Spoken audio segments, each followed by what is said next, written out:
Okay, we are here for the second iteration of the Being in the World podcast with the one and only Dulcinée DeGuere. Since we last spoke, you've assumed a new role in my life and the life of the world as systems architect and chief operations officer of the Bombay Beach Biennale, which happened recently with the glorious return of Lily and Stefan, the co-founders, bringing the Biennale back to its full glory. Last year, we'd kind of piecemeal the Biennale together. After COVID, we took a 2-year break from COVID, and then you and I kind of did a really what would you call Renegade. it? A renegade. Yeah. DIY. A DIY Biennale. I mean, the Biennale is always DIY, but there are like levels of DIY. We did hardcore DIY in 2021. Yeah. And anyway, so I just wanted to, I think it's fun to have a regular check-in with people that I love and admire on this podcast. And it's been a while since I've done one with a guest. The last 2 were with ChatGPT, my recent obsession. And our last podcast was a year ago. Was it a year ago? Yeah, it was like in May. Wow. Yeah, or April. It's about a year anniversary of our podcasting. Podcast, yeah. So what have you been thinking about since in that year? Wow, that's a big question.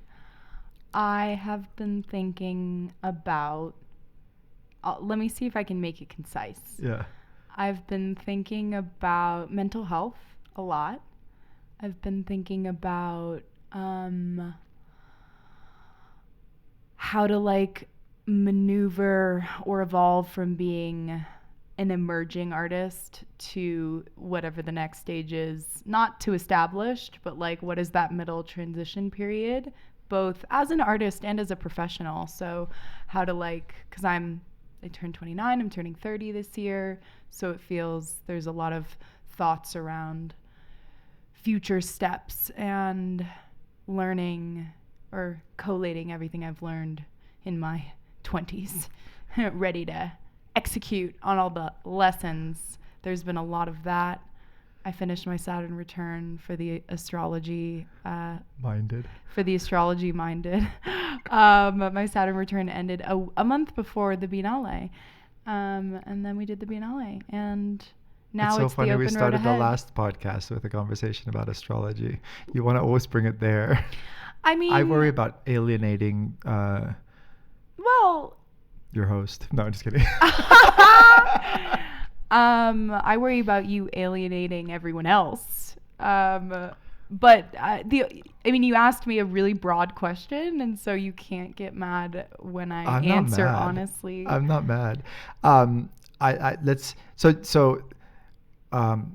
Okay, just for the listeners, Dulcinée and I are primary partners, mm-hmm.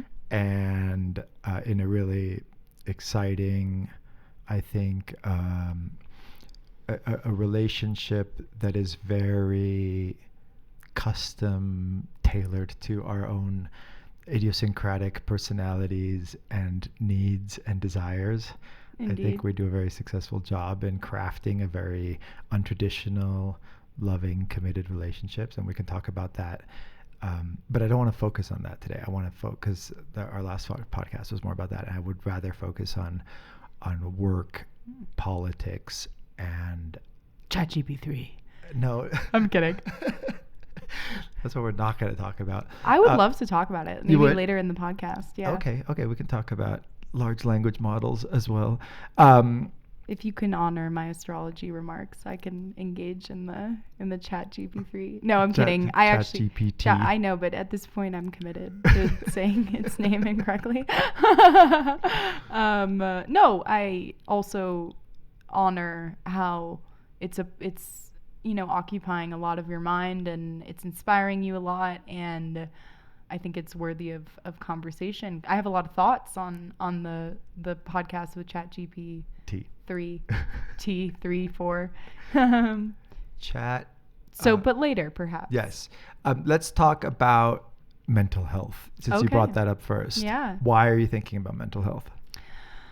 Well, I've been on my own mental health journey, and also a lot of people around me, a lot of friends, a lot of loved ones have also been on pretty intense mental health journeys and sort of crises. And what do you mean mental health journey? I think a mental health journey. I mean, it's such a buzzword right now. Yeah, like 10 years ago, I don't think I've ever heard the word mental health journey. Which is something we hear all the time. A testament to a lot of people bringing it to the forefront of, our cultural consciousness, especially as the world has entered into a sort of permanent state of crisis.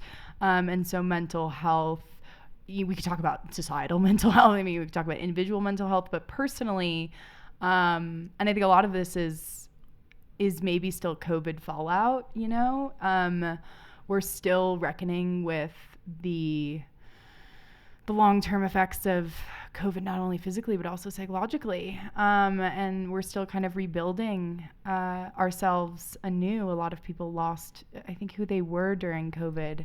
And that rebuilding process has been rough. And then I think in the last year, for whatever reason, there's also just been a lot of individual crises. I had someone I grew up with, died of an accidental fentanyl overdose and was dealing with a lot of mental health problems. And, so it's not just my own journey, but to answer your question, what is a mental health journey? I think that when, let's say you have a crisis, if someone has a mental crisis, you are sort of forced to rise to that challenge, and people face it in many different ways. But I think the mental health journey is the journey to acknowledging your own neuroses, your own trauma, how it's affecting your behavior, being very self-reflective on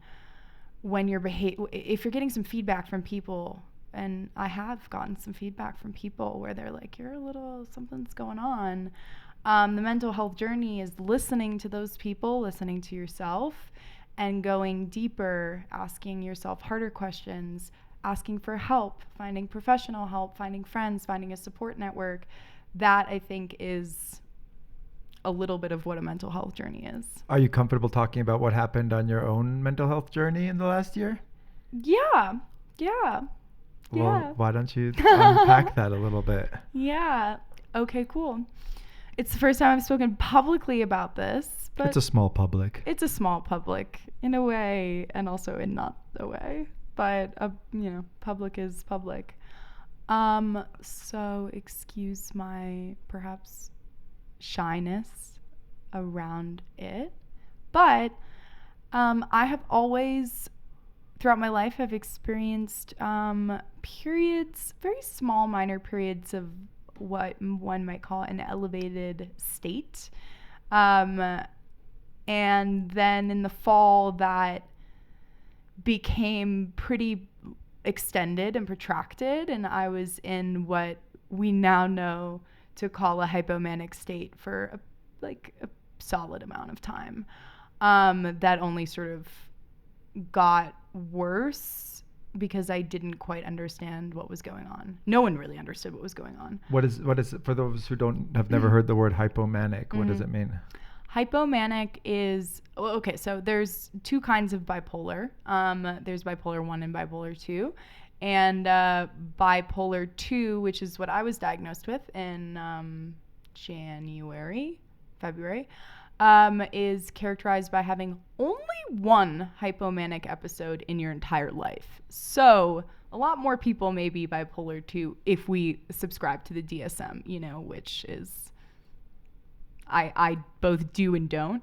But characterized by having one hypomanic episode, which is a period of you need less sleep. You talk a lot. You're very elevated, very positive, very efficient. You can do a lot. You have a lot of creative thoughts. It's seen as kind of a positive in some sense. Like being hypomanic is, if you are disciplined, you can really get a lot done. Because you can distinguish it from mania, which comes with actual psychosis, delusions, right. Hallucinations. Exactly. But there's commonalities in the sense that it's a manic state in which you're on the edge of, let's say, operating on the same operating system as the people around you. Indeed. Yeah. And I guess my experience was of like feeling like you've always had a very, idiosyncratic, unique personality. You've always been very excited, very energized, very inspired, very creative, and those have just been 100% positive qualities. And only at a certain point did it look like it was kind of like if you're driving a car and it's really going well and you're going high speed on your stick shift in a country road, and there's a fine line between a really well-tuned machine you're pushing, just right, to when that needle goes into overdrive and suddenly you become concerned that you might blow the engine up, right? It feels like it's a great metaphor. There was suddenly a moment where I and other people around you were concerned about that needle going into a place of danger. Well, it was also coinciding with a physical health problem that may or may not have been caused by, right, or mutually caused. Exactly. It's I simultaneously was having in a sort of extended hypomanic state, dealing with severe psoriasis and gut problems all at the same time, which of course are all related. It's not like they're separate problems. As our good friend said, there's like a constellation of symptoms that are, definitely related, though. And you lost enormous amounts of weight. I lost a lot of weight. To the point where people were very frightened around you. Yes, it's true. Yeah. So this constellation of like overdrive mental state, coinciding with, I remember thinking about these chess tournaments where they had to cancel a big tournament because one of the leading players was burning 6,000 calories a day just from stress and thinking. Like your brain consumes more calories than you do at the gym. Thinking actually requires a lot of power. Just like the computer now, the fan is going because it's processing. Yeah, so indeed. If you start processing in overdrive, you start to burn calories. That people don't realize this. They had to actually stop this tournament before the health of this one player because he couldn't eat enough to keep up with the calories he was burning from the stress and the concentration that was required of him.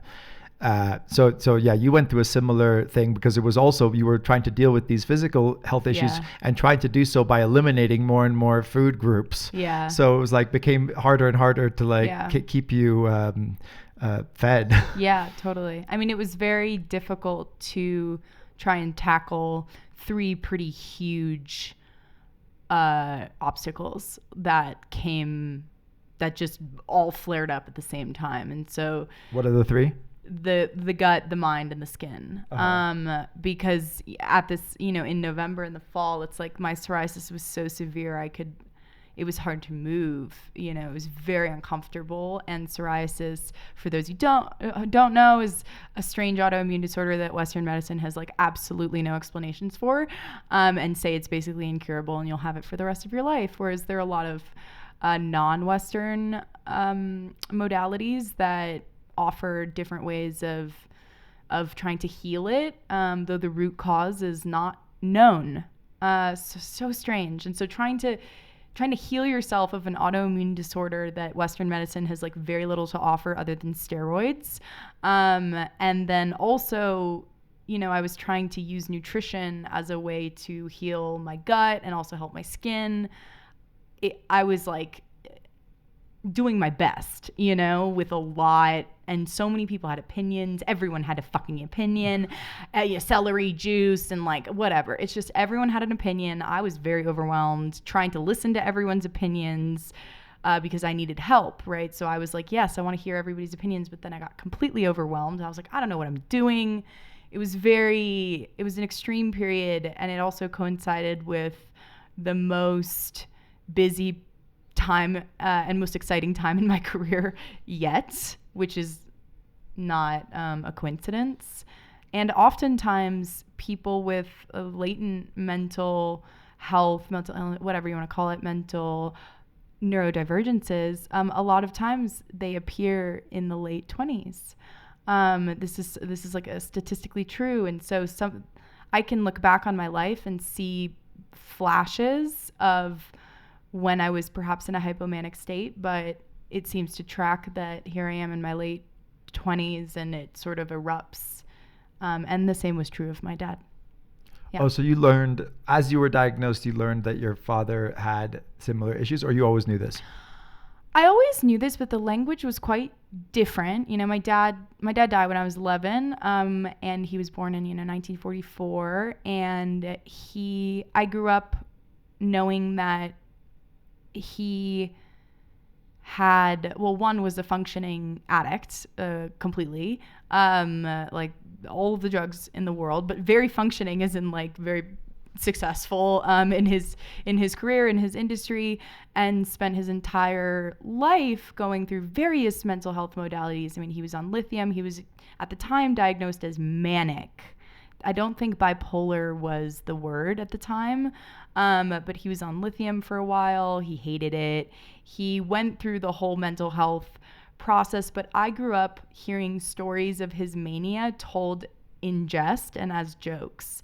And so I grew up with the story of hearing my dad duct taping an executive to the wall because the executive said he didn't like the script that my dad wrote.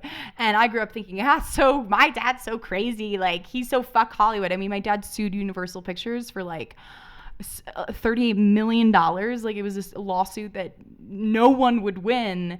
And everyone told him that. And he did it because he was like, this is my show. This is my creative control. This is my baby. Of course, he lost and was blacklisted from Hollywood for 10 years and didn't work.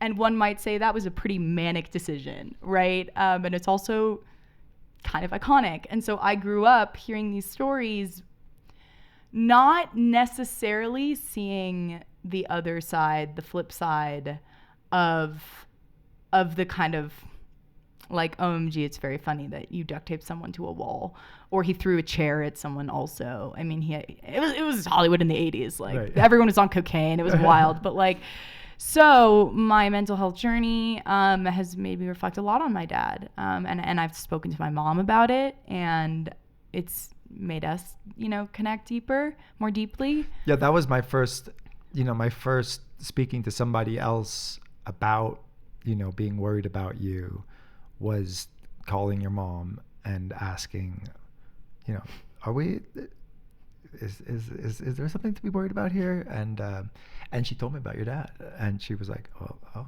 like I suddenly saw all these parallels. And obviously, so that means obviously there's a genetic component to this, or an inherited component to it. And I have grown up my entire life wanting to be my dad. Like, because he died when I was 11, and I think much like your dad, though you had more time with him, like, such a mythology surrounding my dad. He was such a, like, figure for those who knew him. He wasn't necessarily famous, but in his world, he was friends with the Grateful Dead, best friends with Jerry Garcia, very high up in Hollywood at his time in television. So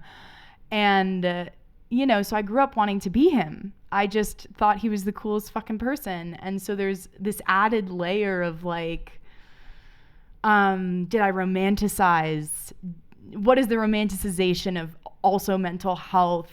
Because I've had this conversation with my dear friend Leo, who has at times been like, don't romanticize this, to which I respond, well, if you're not mentally ill, you are not paying attention. There's like that philosophy. There's these like two there's these two extremes. On the one side is the over pathologization of mental illness. You can put it in a box. You can call it an illness. You can, I was very moved and inspired by a kind of anti-psychologist named James Hillman, he wrote a book called The Myth of Analysis, and he was a student of Jung's directly. He studied under him, and I met him in Italy. He was living in Italy, and my father befriended him, and he was this legendary psychoanalyst who was famous for being against psychoanalysis for the reason that we tend as a culture, he said, to pathologize that which makes us interesting and unique and is our like take on the world. So it's very easy for like the medical community especially to just it makes me emotional. I know too. that like really makes me want to cry, but I think it's true. But it's true, and so he said, we had lunch with him once, and he said that the psyche or the soul is like a room that we live in, or a garden even is a better metaphor, because a garden you can cultivate to a degree, but it's also made of its own forces, right? So like it's not a jungle, and it's not a brick house. It's a garden that you kind of and instead of thinking of the soul as something inside of you, it's something that you're inside of, and you're tending, and you're tending, but also in collaboration with the environment. Exactly. Yeah. So that's beautiful. He said that the problem with the kind of Western approach to analysis is that if we go back to the room metaphor, is that it's trying to illuminate every corner of the room and make kind of facile judgments that make the room uninhabitable, and that it's actually okay to have like I don't know why I'm feeling so much. I know, me too. It's the eclipse.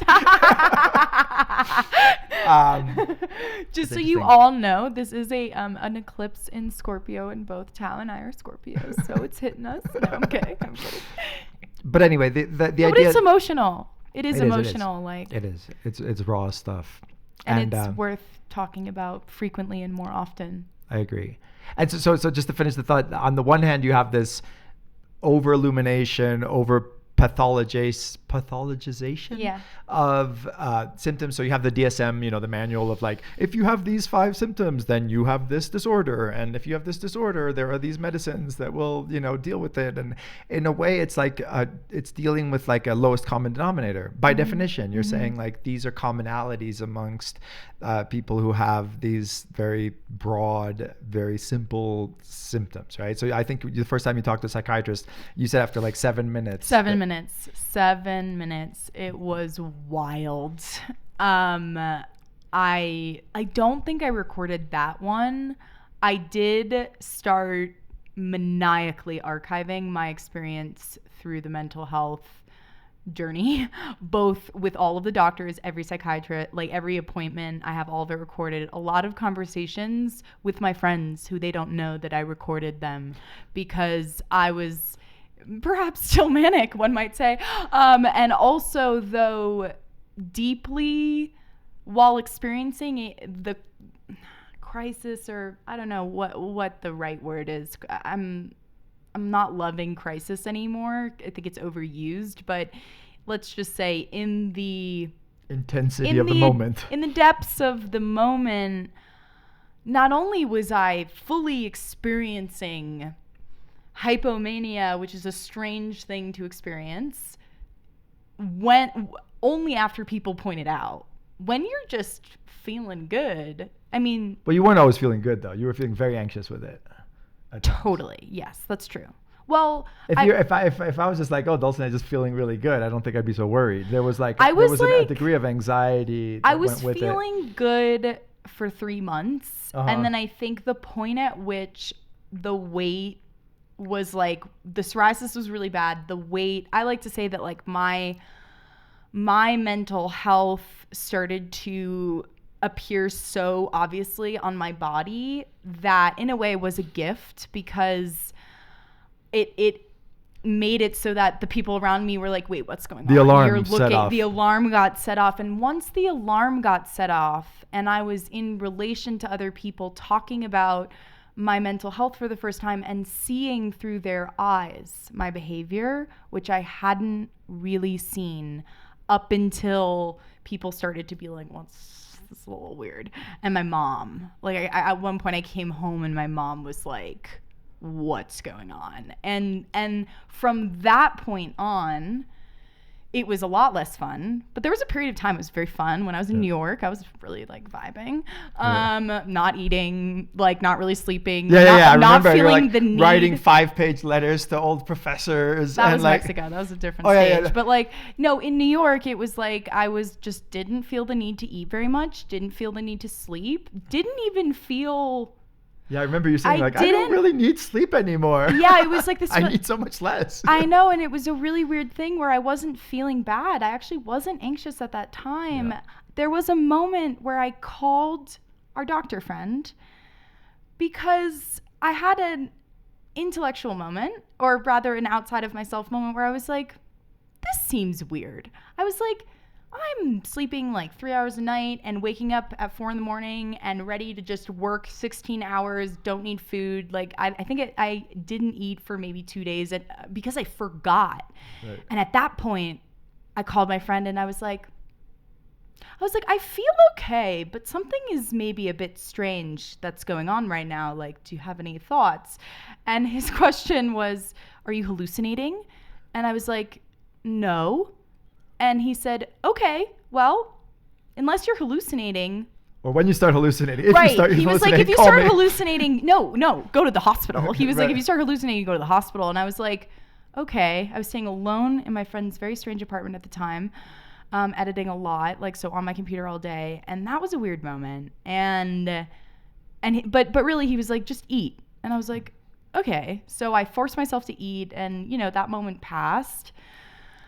But I think what I'd like to bring up is I feel in a strange position where my whole life I have been extremely high functioning.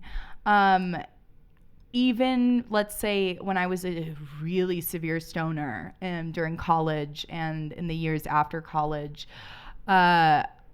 still like the best student in my class, like still working, like doing, not to boost myself up, but doing more than most people around me. And I think when you're high functioning and you deal with mental health problems, it's a tricky thing because I'm really good at pretending sometimes. Yeah. I'm really good. And so to finish the thought from earlier, I was trying to say that on the one hand, we have the over pathologizing. And on the other hand, we could have the over romanticizing. Right. And so because the antidote to the pathologization, according to Hillman, is to recognize that what we are calling illnesses are what make us who we are, and what make us lovable, amazing, unique individuals. So the question is, where do you find the line between what I remember saying to Hillman was like, I guess if you don't illuminate the room enough, where every time you walk in it, you're bumping into the furniture and you're tripping over, I think then it's time to at least acknowledge that there's an issue, right? And let's see what we can shed on it, literally, and see what do we want to preserve of this, what do we want to just steer in the right direction, and again, what do we do in your case to channel the positive benefits of the creativity, the inspiration, the sense of possibility. All of that is so beautiful, and you wouldn't want to do away with it. That's probably why your father hated lithium, right? You Absolutely. Don't want to just and it's why I decided not to go on medication, which was a very long thought process for me. Well, there's some medication, like you smoke weed, and that's a helpful thing to let make me be eat. specific. I forwent. Is that a word? Is it? I don't know. I forgoed and forwent. Going on any type of daily mood stabilizer or antipsychotic, both of which were offered to me, and both I had one doctor tell me if I don't go on mood stabilizers, I will die. which was a really In crazy what way thing would to you? say. Did he think you would die? That I would go like reach a psychotic state and like kill myself, either by accident or by suicide. I mean, this is the same person who diagnosed me in 7 minutes. Right. And the way she was talking, I was just like, you are not helping the situation. You think you're helping. You have now introduced the idea into my head, which has never been there before, that I might someday. I had another doctor, a doctor who I really love, look at me and tell me, I asked him, I said, do you know people who have, had this diagnosis and who've managed to stay the course without going on an antipsychotic or a mood stabilizer? And he said, well, I'm sure it's possible, but I had one client who didn't go on medication, and one day she was on a 12-story balcony and decided she could fly, and she jumped and she died. And he said this to me, looking at me so plainly, and I really like this doctor. And I was like, why would you put that narrative onto me? You are putting, this is to your point of like the bipolar box. Right. You try and like categorize the wide breadth of neurodivergence into like one box. And so you had a person who decided one day she could fly. Now you have given me the anxiety that if I don't take, it's almost like a threat. Like if I don't take the medication, one day maybe I'm going to wake up and be on a balcony and just think I can fly. Yeah, and of course there's a political element to this that we can't go ignored. Like these doctors are all in the pockets in some form or other of the pharmaceutical industry that is trying to peddle these products that you need to then be dependent on for the rest of your life.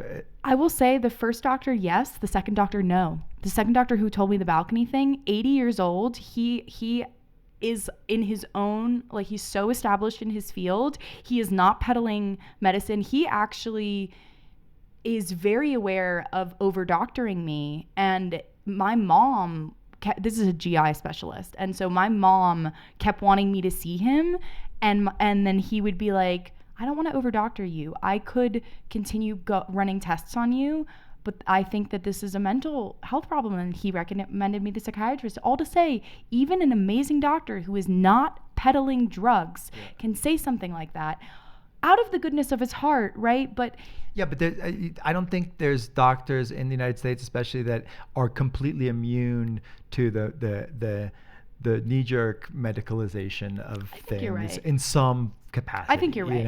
And I think that they've been trained with the idea that, the go-to is generally some sort of prescription, right? Yeah, very quickly too. Yeah, and the way you see the whole way, the structural way that the medical system is set up is that you very quickly deal with the doctor and they very quickly prescribe something. Mm-hmm. I mean, that's been my experience for everything, minor to major, to myself, to others that I know. Mm-hmm. It's very different from other modalities, even European, like totally. In Italy, they're way more reticent to prescribe painkillers. Mm-hmm.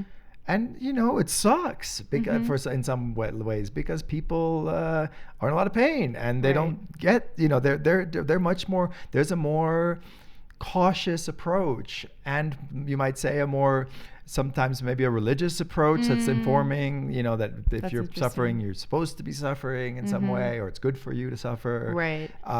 Which I don't agree with. But I remember when my grandfather was dying of cancer, like he went from Italy. He was American but lived in Italy, and the first half of his treatment was in Italy, and the second half was in the United States, where he ended up coming to die. Like he said in Italy they would think more holistically and expansively about your situation, but also you'd be in a lot of pain. And then in America, you'd be like, I'm uncomfortable, and they would give you a painkiller, and you're like, I didn't say I was in pain. I said I was uncomfortable. Yeah. That's not what I need. I don't need a shot of morphine for that. Right. I need to deal with the issue that's making me uncomfortable, you know? Which there's just not the time in our culture to deal with often. Or you pay for it. So the GI specialist that I sat down with 90 minutes. 90 minutes. I actually, because I am blessed to come from a privileged family and my mother loves the Western medical system, is in it gives her it helps her with her own anxiety. And so I saw a lot of like literally the best doctors in Los Angeles, and they all sat with me for 90 minutes to 2 hours. But that's because my mother paid up the ass for that. Yeah. Oh, no, a lot of the doctors I saw weren't even covered under insurance. As in, like I shouldn't say his name perhaps. The GI doctor and the psychiatrist both take no insurance. Wow. That's how old and established in their field they are. And that's why they can sit there with me for 90 minutes. And so it's possible to have that kind of medical care in the United States only if you're rich. And if I didn't have my mother to help support me, I could not have gone through all of the, like, I'm really broke. So I'm very privileged to have a mother who will pay for all those things. I also will say I think some of it was a little wasted money, but that's fine. You know, if you want to buy peace of mind, that's okay. Like, my blood work came back. Everybody thought I had cancer, something insane. And guess what? I just had a B12 deficiency. You know, but now I know. But that was why it was important to check, of course. Eliminate those. No, but then I went to a rheumatologist, and the rheumatologist was like, "Why are you here?" And you know, that was like $400 down the drain. Like, but to make my mother feel better, because my mom was like, "Oh my God, you have a rheumatoid," like, you know. And I'm not, like, my mother has been just a rock and so fantastic. I'm not criticizing in any way. It's just when talking about the medical system in America, it's always a class issue. It's just, you can get the medical care, but you have to pay up the ass for it. Wow, there's a lot to unpack here. I'd like to ask you about your relationship to mental health and how you relate to that concept personally, interpersonally.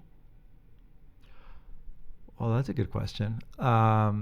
Yeah, well, I've been surrounded by, you know, even before knowing you, I'm attracted to, you know, unusual people and environments. I think, you know, this could actually be an interesting transition into Bombay Beach even. Totally. Because, you know, there's places that cultivate and accept and sometimes reinforce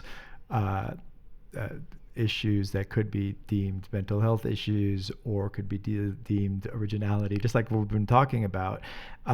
So both in my upbringing and in the places and environments and projects I've been drawn to, I'm most, I think one of my dating profiles says, repelled by conformity. That's like, that's hell to me. Like, if you show me, you know, one of these neighborhoods in which all the houses are the same and, you know, it's safe, it's gated, and the streets are all clean and the houses are all big and comfortable and all the, you know, appliances are new and they work, I don't think I could think of a worse place to live. You know, like, to me, that is my idea of hell, because it's this leveling of all differences, right? And I think what makes life worth living is accentuation of the differences and a celebration of the original and the new and the surprising. So I've been drawn to, you know, we also get drawn to what we come from. Of course. And so I come from a very unusual family that was steeped in self-medication. My father's mother died when he was 9. His father was, you know, in World War II and World War I, was born in the only year where he had to fight in both world wars. And so he was basically an orphan with money, again, because, like, he came from this illustrious family, but no, you know, war and no parental supervision or family of any kind. And he turned to sex and drugs, right? And, like, as medication, as seeking some sort of comfort in a world that must have looked very bleak. Imagine Italy in the 30s and 40s, Mussolini. And so, like, my father had, when he was from 13 to 18, he had a lover in her 30s who was basically raising him and teaching him how to love and it was a really unusual situation to have this like maternal figure who was also his lover, who was taking the place of his mother. So Freudian. It's wild. And then he started taking drugs very early on, and at the time, now often we think of drug issues as a working class issue or issue of poverty. At the time, it was like only someone from the highest class could even have the luxury of finding or pre-war on drugs, right? Yeah, he was like using exactly. He was like, started using heroin in the 1930s and cocaine, and opium, when it right? was opium afterwards.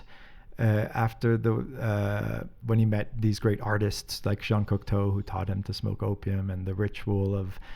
So anyway, all this to say that there was a mixture of an original approach to existence, a celebration of originality and of personality, of great storytelling, as you were talking about your father. Like there's a mythologizing aspect, even in the way he would narrativize his own existence, like he would like tell stories that as if they happened to him, even though they happened to somebody else, because it was a better story to say this the other day. Building this happened the myth, to me. building the myth Yeah. constantly. And so I grew up like surrounded by lovable addicts. So I have a love-hate relationship with this, and a desire to cultivate the beautiful aspects of it, while not negating that there's some real issues there that need to be confronted. So the question is, how do you navigate that narrow path? Does that answer your question? I don't think it did answer the question, but it was a lot of good reflections. I think I'm seeking a little bit deeper now that you've said all that. Okay. Now it's like, what do you think of, like, do you characterize yourself as neurodivergent? Like, what is your own personal relationship to your own notion of the status of your mental state, your mental health?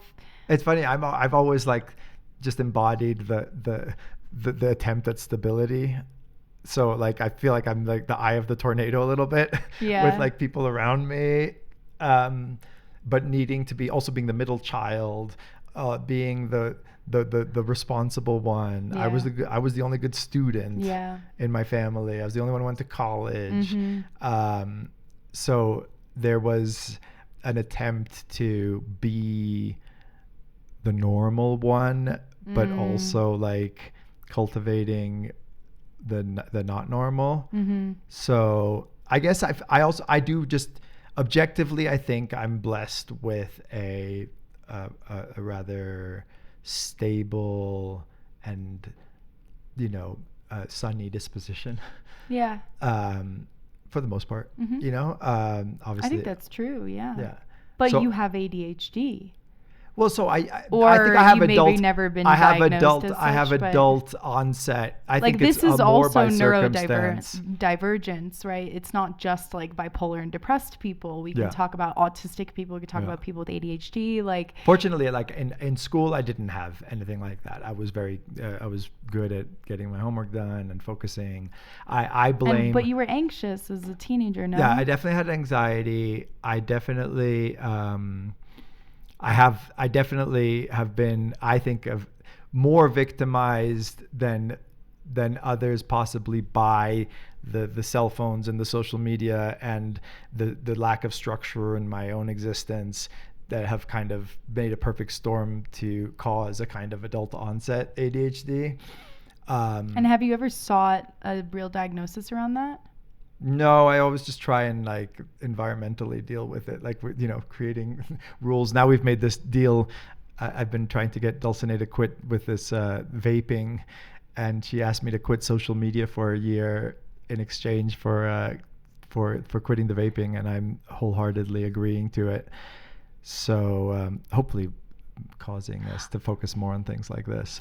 Indeed. Deeper, more focused things. No, absolutely. Yeah, I think I'm just probing a little bit because I think one can be not depressed, have a happy disposition. Like, I don't think you're plagued with depression in the way that I see other people. And I'll say I'm not really plagued with depression. Anxiety is my thing, and overthinking. And sometimes I get depressed, but depression as like a capital D word has never felt like my thing. But what I'm probing with you a little bit is like, I think you are setting yourself up as like, I'm okay, like I'm actually stable. And I want to just probe a little bit deeper. I mean, you are stable, but you are also neurodivergent. As someone who spends, right, you hope so, but like, it's like there seems to be a reticence of claiming that. Like, I just had to, Well, yeah, I've never done it. Never thought about it in those terms. I've always, yeah. I mean, we can. I'm not putting it on you. It's just in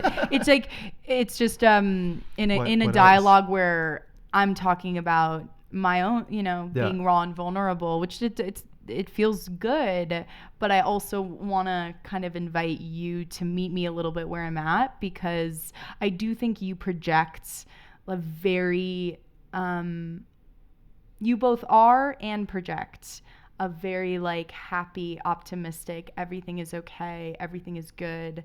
It's one of your most intoxicating qualities is this, you're always like, you're feeling good most of the time. And so it's good. It's so nice to be around someone who's feeling good a lot of the time.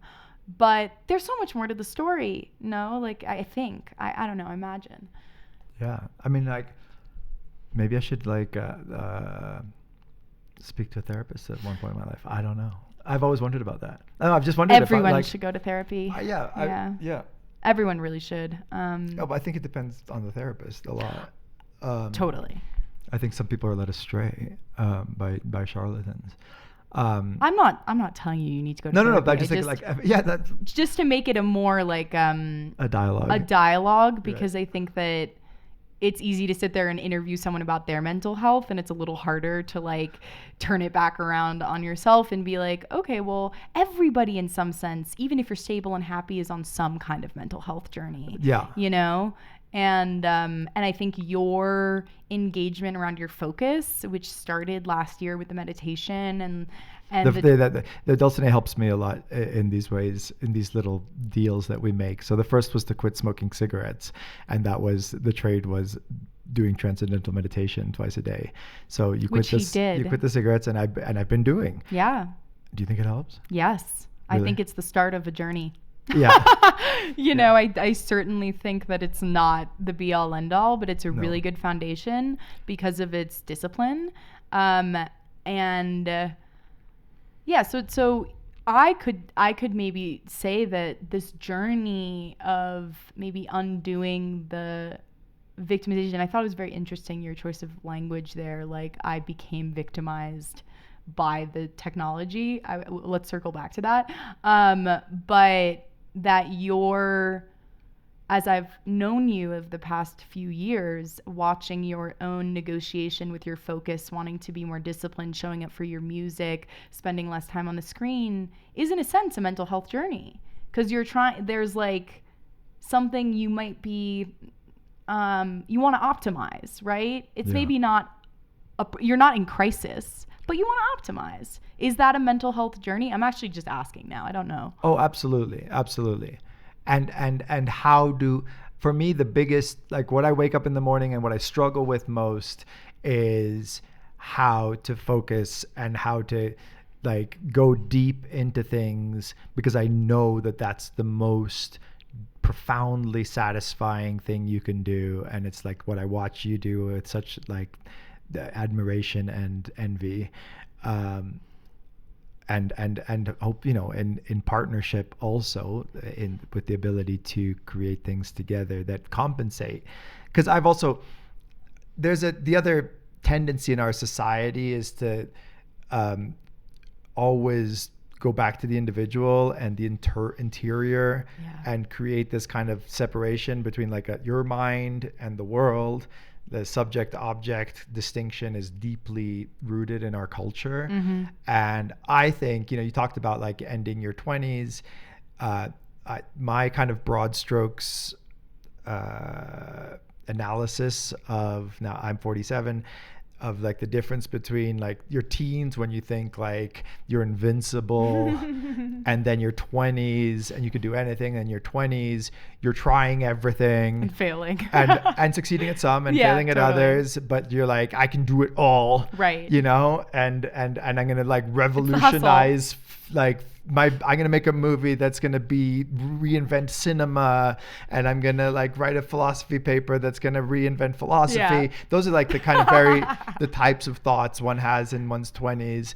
Especially if you, leave a school like Berkeley or Northwestern where they're like amping you up, And then in your 30s, you're kind of more like confronted with reality, and negotiating in a slightly more nuanced and site-specific, appropriate way what you can and can't do. And I think by your 40s, you need to have come to a realistic sense of what you are and what you aren't capable of. And to me, the people that I've seen and most admired as role models then start to surround themselves with other people who are able to compensate and complement your whatever deficiencies you might have. If you're realistic about that, you can create partnerships, both romantic and creative and professional, that acknowledge that, right? And friendships and mentorships, and that should be ongoing for your whole life. I think that you can make community in all of these ways that is greater than what the individual is capable of, Yes, I mean, this makes me think so much about Durkheim. Durkheim is thought of as the sort of inventor of sociology. Not the inventor, but he was like the first person to kind of outline what that field was in the 1800s. And his whole theory was that society works based on interconnected needs, that, we need other people to do the things that we can't do. And that is the very fabric of society. And he was one of the first thinkers. He's a philosopher, but he is really a sociologist. And I think the difference between the two is the sociologist is looking materially at the world. And sometimes the philosopher is doing so, but sometimes the philosopher is like up in the fucking clouds thinking about like tables and why they exist. Whereas the sociologist is always rooted in the material, in the culture, and in looking at, taking a look at the actual world, what's going on around, and trying to offer an explanation as to why society is the way it is.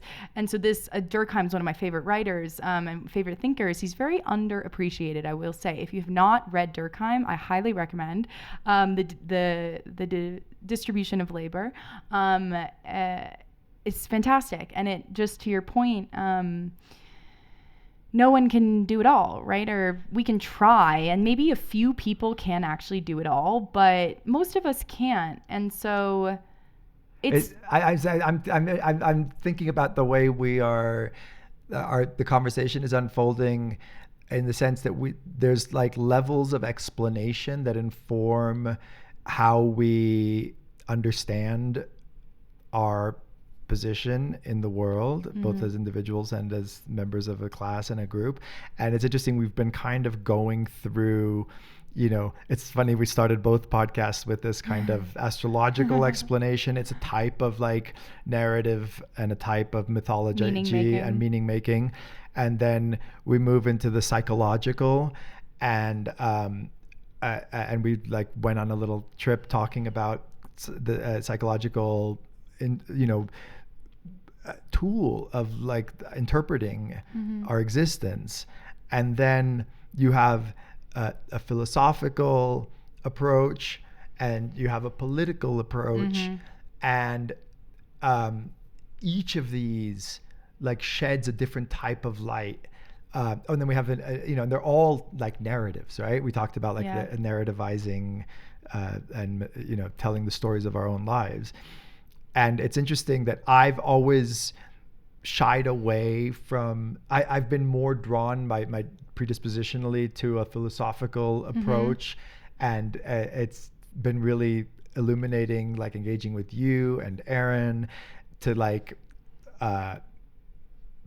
reveal the importance of sociopolitical understanding, and it's been really fun to bring it back to earth, to engage with all of these things in Bombay Beach. Indeed, because they all come together. They come together they to a all head come together in a major way. Mental health meets like, sociopolitical and economic, romanticization, pathologization, both at the same time, class difference, the interpersonal, at what point do we require, let's say we think about a friend of ours who's in crisis, and often the crises in Bombay Beach are really fucking serious. Severe. Like, I don't think as many people deal with the imminence of death or suicide as we do in a place that is so deeply fucked up and confronted with the implications of environmental and economic mismanagement and catastrophe, isolation. Right? And isolation. All of these issues are in this like concentrated and magnified in this little community of 200 people, and we haven't even talked about art as a concept. Totally. When so much of our art is so much of our lives are based towards like using art as a way to like explore all of these issues, right? So then the question becomes like, at what point, let's say we have a friend, as we do, who is in a deep crisis, at what point is a political approach to understanding it the most useful, and at what point is a psychoanalytic approach the most useful? At what point do you want to bring in institutional help? At what point do you want to bring friendship? At what point do you need to create boundaries, family and all of these issues? So drugs, both pharmacological drugs, pharmaceutical drugs, and recreational drugs. It's all and then individuals who are deeply idiosyncratic and not conforming to normal standards of behavior and acceptability. Because, the other thing is those houses that are all the same. Like, I was watching John Oliver's last, like 2 episodes ago, he did something on homeowner associations. Oh, yeah. And, these communities, even when the houses aren't looking all the same, I think something like 80% of new housing is part of a homeowner association in the United States. And that means you're paying every month, even if you own your house, quote unquote, you're paying every month to have a corporate board of people tell you how to behave, including what you can put in your garden, what color you can paint your garage door. Everything is controlled. So like Ayn Rand in my mind, like those types of units, like ironically is just, it's so someone posted a long Instagram post about the Fountainhead. So Ayn Rand's been on my mind because I can't believe people still like engage with her in the way that they do. I mean, it's okay to read her books, but anyways, I'm not going to go off into an Ayn Rand tangent. But what you're describing is exactly what Ayn Rand describes in her books, though of course in her books it's under the ideology of communism, but here we are in the ideology of capitalism, having the exact same loss of individual freedom. Indeed. That's so interesting. And here we're what makes Bombay Beach interesting is that all systems have failed there. Indeed. So it creates an opportunity for new. Go ahead. You want to? No, I just was excited for you to say it. No, so where everything has failed, like it's always darkest before the dawn, right? Like there's this sense of like new possibilities that are new systems. New systems. That's what I was wanting you to say. See, yeah, Dulcinée gets very excited about systems, and me as this being very chaotic and unorganized in my thinking, this is a case of that compensation and accepting that I am not systems, that I'm not predisposed to thinking about systems or to emphasizing them. And I appreciate it so much the way you've come in and realized that that's what's needed. And hopefully we each bring something to the table. Well, right? yeah, I mean, you bring so much to the table that I can't bring. I think that it's when talking about trying to build new systems, it's both really exciting and really complicated, because there's a line from the performance that I give at the Biennale, which is, I'm going to try to remember it from heart. Oh my God, of course, it's just completely evaporated from my mind. That's so obnoxious. Let it come back. A little closer to this. Oh. Yeah. What did you say right before charge? Each person brings something to the table in terms of systems versus. Oh, the liberation of a cumbersome past isn't worth anything if it isn't applied to the benefit of the present and the production of the future. There's one. I'll say it again. The liberation of a cumbersome past isn't worth anything if it isn't applied to the benefit of the present and the production of the future. And so when talking about building new systems, one has to necessarily confront the systems that are broken.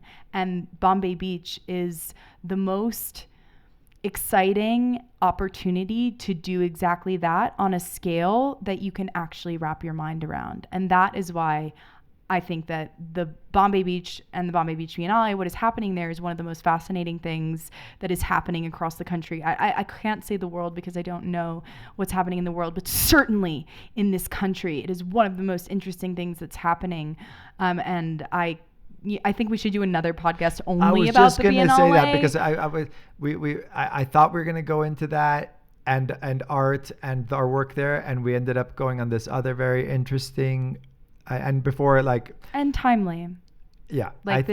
This conversation's very timely, I think. I think let this just be part 1 of 2, and let's do another one when we meet again. We have an exciting time ahead of us we're in Mammoth now. I've been here for almost a month in a cabin in the mountains. If you're watching this on video, you can see our lovely woodsy idyllic environment, and it's May and it's still 20 feet of snow outside. It's wild. And then we go back to the desert next week for a few days, and then we're going to a conference in Taormina in Sicily about consciousness. I'm not really so much going to the conference. You're coming to hang out. I'll hang out. I'll pop my head in. You'll hear Patrick. So Patrick, my co-host. Oh, is he giving a talk? No, but he's gonna be. He's also there just as an attendee. Book, yeah. Just as a visitor, as a listener. I am actually excited to be. So that's gonna mean that there's new episodes coming. Absolutely. With Patrick House, who's been MIA for a while, or not MIA. We've just been in different worlds. But so we're reuniting with Patrick in Sicily. So I'm really excited to have,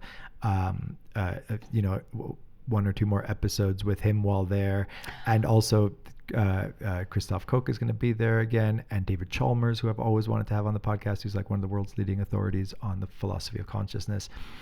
And then after that, we're going to be in London for a little bit, and you're going to go to I would Berlin. love to do a 3-way podcast with Patrick about the brain, because Patrick has really beautiful, insightful things to say around the pathologization, around the DSM. Yeah. I would love to do a follow-up while you guys are attending this consciousness conference. It'll be so fun. I do have some closing remarks. Go. Well, one, I do want to do another podcast following up on our DS dynamic, because I think that was the focus of our podcast last year, and I'm different now. I've grown a lot, and I think I'm maybe a little bit more eloquent than I was.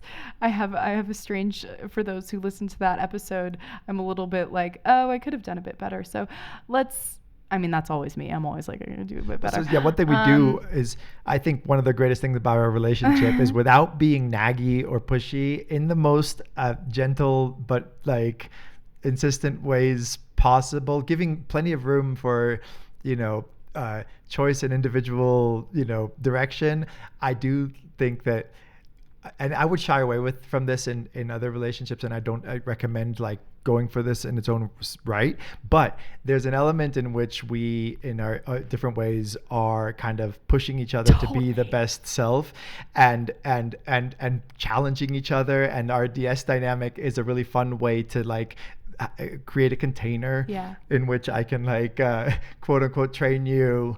One of the things that was a little project of mine is to get you to stop saying like and so much, and this it's worked. Like, and the laughing for you. The first thing was the nervous laugh.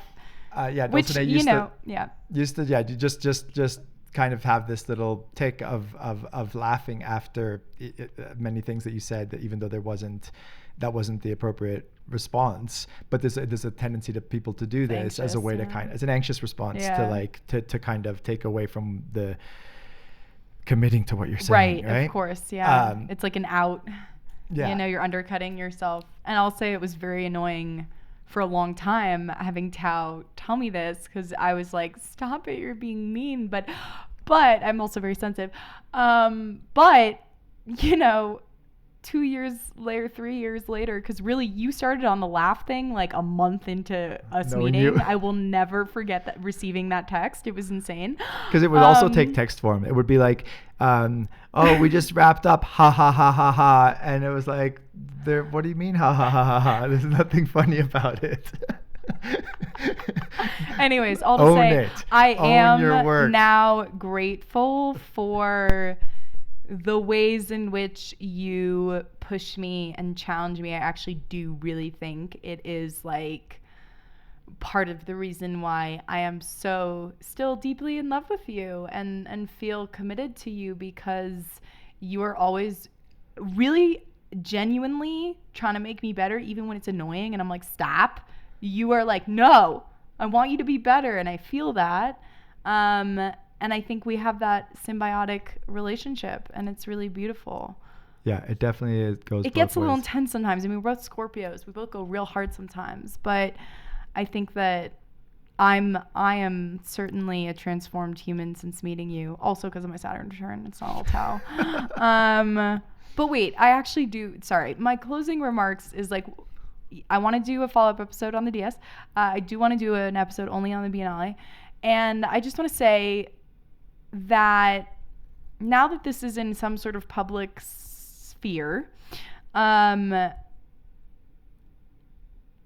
if you are someone who knows me and you've just learned some information about me through this podcast, it's like such a strange, like, I don't know who I'm speaking to, but people do come up to me and say, I heard you on Tao's podcast. And so, I would invite you, please talk to me about it. If you find, you want to talk about mental health or what being diagnosed as bipolar 2 feels like, any of those things, but be mindful. Be mindful in how you use language such as bipolar, such as mental health. These are fraught, sensitive issues. Yeah. I think, one of the things that was most difficult for you to deal with around all of this was the just overabundance of unsolicited advice. Yep. Right. So we've talked about we've established, again, for this theoretical public out there listening on wherever you are, we've established a very carefully crafted dynamic between us that we talked about a bit in our first podcast.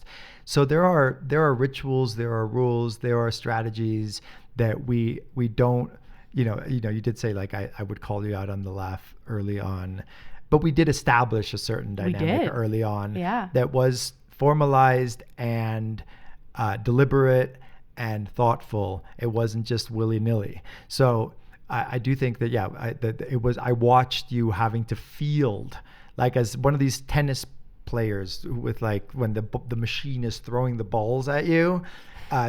One of the most challenging things for you during and the most stressful, yeah, everyone was like, lessen your stress, and I'm like, you're stressing me out, all of you. Yeah, stop with the unsolicited. Let me give you some unsolicited advice. Or just like I've stop had with the unsolicited moments advice. with my friends where the way they use the word bipolar, it feels unintentional. And I've had really good friends, all to say, I'm not going to ramble about this because I think we've reached the end of the podcast, but I do want to just say this is the first time I've said this publicly, and it makes me a little bit nervous. And please be mindful if you decide to engage with me on this particular topic. I am an open book, and I do love, sharing and connecting with people. And I also want to shout out just some people friends who in the past little while have been very vocal about their mental health I'm not going to shout them out individually, but on social media or even to me personally, we need to destigmatize mental health.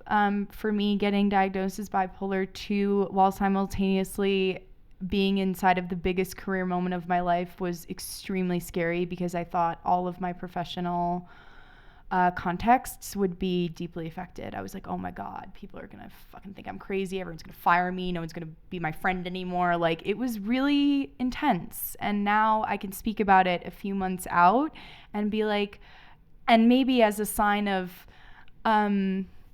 optimism is like, yeah, you can get diagnosed as bipolar 2 in the middle of the biggest moment of your career, and things can seem really, really wild and insane, but people will come and help you and make you feel less alone, and everything can be okay. I think what a lesson that I've learned from you, and that has been a big part of my life journey, taking from like the more explosive kind of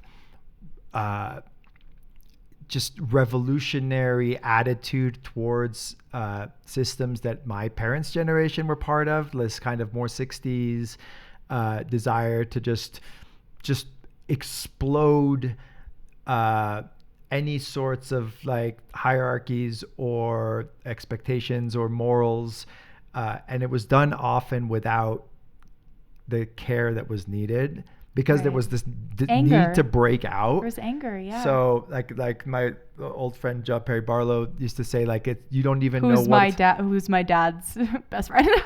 Best friend, and then yeah. They had a very contentious relationship. But he was saying like, we don't know what it's like now to take LSD.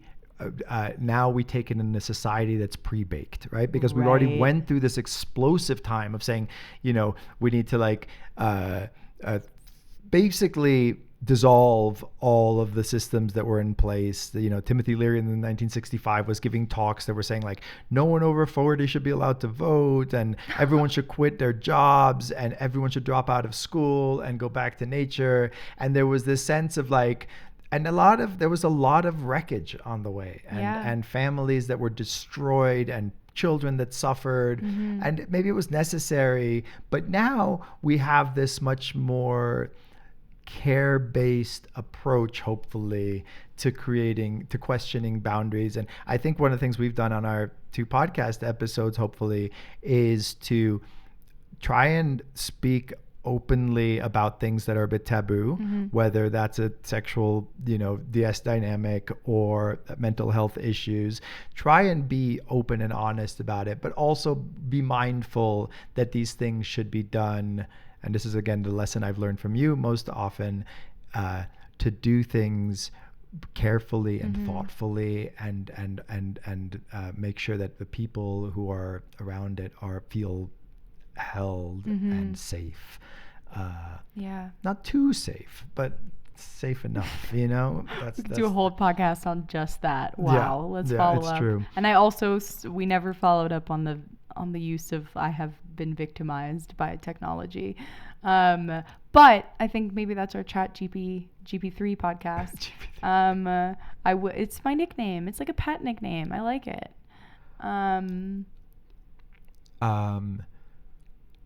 Okay, I guess we'll Perhaps stop it. there. But yes, we have all of history to learn from, and all it takes is some analysis and some study of the past, and then all it takes. I'm like saying it's so simple, but no, building new systems of radical care is really, really difficult, and we are just but scratching the surface of the Biennale. We are not there yet, but I think there are enough people who are thinking in the same ways that we need to take care of each other, that it's not an individual problem, it's a community problem. And what does that look like? How do you show up as a community member when someone's in crisis? Do you just say that's not my problem? Or do you show up? These are questions that we're answering in real time in Bombay Beach. We have not figured a lot of it out, but we are on the road. The T in GPT is trained. See, it's funny. I'm omitting Chat GPT. But I'm always trying to train you. It's and I am generative. Untrainable. The G is generative because it generates text. The P is pre. The T is trained. So it generates text based on pre-training because it's trained on all of the text, of the entire internet. So that's if people are, because my mother was asking me when it first came out, was like, what is such a weird word, Chat GPT, and she couldn't get it right either, and why is it called that? And I didn't know at the time. So now that I've gone deeper, I can tell you it's generative pre-trained. Anyway, but we're going to save that. And I can't wait for the Chat GPT episode. I have so much to say. I really do. Thank you, Dulcinée. And thank you for Tao. listening. If anyone is still here. How long did we go? Let's see. I know we rambled a bit at the end, but that's 1 okay. hour and 15 minutes. Okay, Feels good. over and out. Look at that beautiful light around you. I know. I'm kind of sweating.